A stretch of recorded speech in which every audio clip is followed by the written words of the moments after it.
Excellencies, ladies and gentlemen, thank you very much for inviting me to join the 14th Economic Forum time.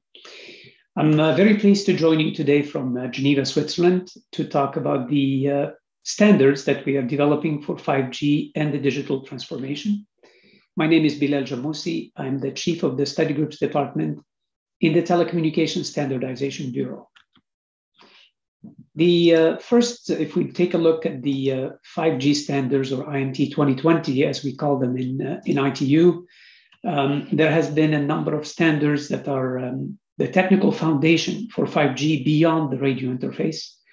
We have had standards in the fiber optic infrastructure, on transport networks for the front haul and back haul, to really enable all of that data that is carried on the radio for 5G to be transported in the core network, in the optical network.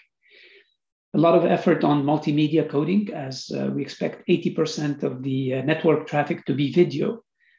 ITU has been developing video coding standards to enable the compression of video traffic on the 5G network.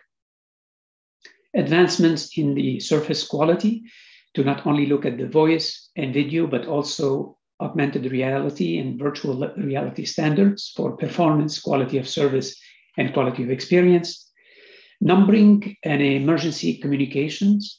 In the numbering, the telephone numbers are assigned by the ITU, but what we are seeing now is a surge in the demand for machine-to-machine and IoT numbering applications. Almost on a weekly basis, we are requested to assign numbers to these companies that are implementing IoT solutions on top of the 5G network. And they require these numbering to identify the IoT devices that may not belong to a single country in terms of jurisdiction, but they are shared codes across geographies. AI and machine learning plays a key role in the deployment, management, and orchestration of 5G networks. The cybersecurity standards have been augmented to enable the necessary protection, especially with the increased perimeter of attacks in a 5G network with the IoT devices connected. It's important to have a robust security and identity management scheme.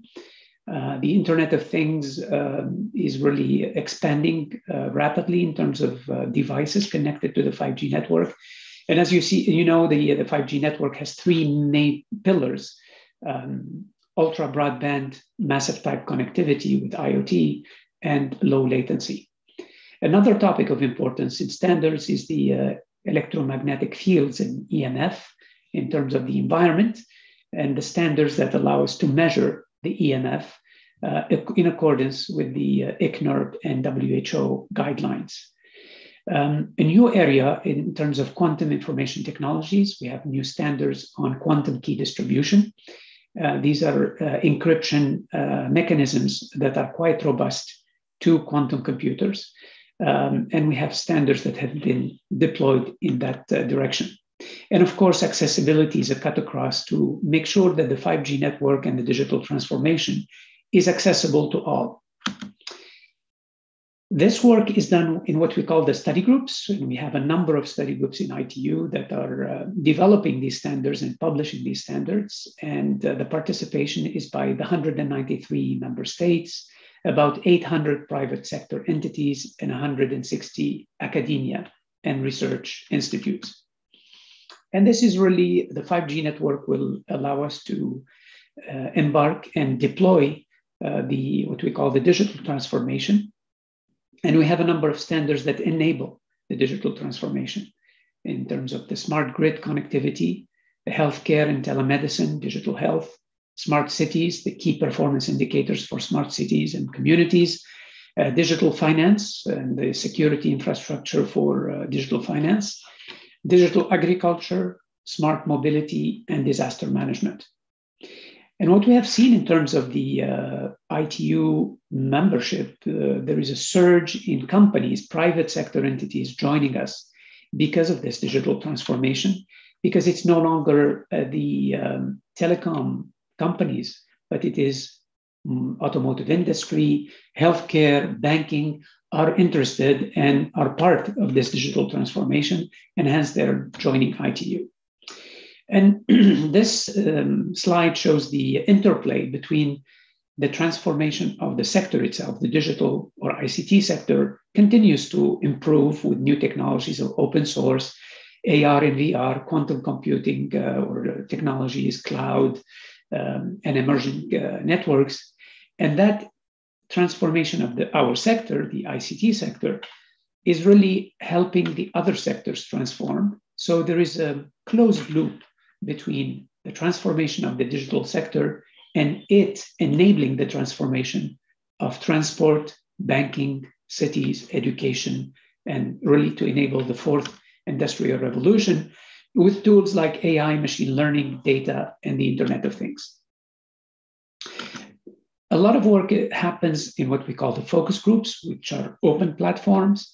As you can see, it's on the cutting edge technologies of quantum, machine learning, blockchain, digital currencies, and data processing management.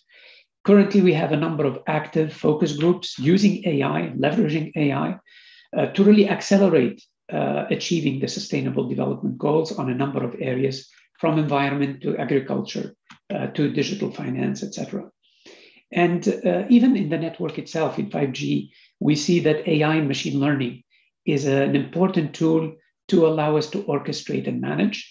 And what we have done is really created this challenge platform to include universities, operators, and experts in deploying machine learning and 5G in a 5G network. Digital financial inclusion is critical, and we have embarked on a 6-year project with the World Bank and the Bill and Melinda Gates Foundation to ensure that the unbanked citizens around the world are included through their mobile phones in digital finance. Smart cities and communities, we have deployed the key performance indicators of standard of ITU with 7 UN partners in 150 cities around the world. Some countries have gone nationwide, like Norway is deploying our standard nationwide to measure the performance of cities and communities. Smart mobility is critical. Cars are connected. Autonomous and assisted driving is here and evolving. And the interplay between digital and the transport is an area of focus in the ITU. Now, if we look at the deployments, the world today is probably half 4G, and the other half is 3G and 2G. And that's evolving quickly. In the next few years, we will see 20% perhaps deployment of 5G networks, and hopefully a sharp decrease in 2G networks, because 2G networks don't provide any data connectivity, and also a reduction of 3G, because with the data in 4G and 5G, the digital transformation would be possible. And if we see some of the expected statistics or provisions looking ahead, we see that consumer electronics are about a quarter of the deployments. Automotive sector is quite bullish on 5G for its own use, but also for the connected cars. The industrial sector, the energy, utilities, and other sectors. Thank you very much for your attention, and I hope this was a useful contribution to your conference. I wish you success in this conference. Thank you.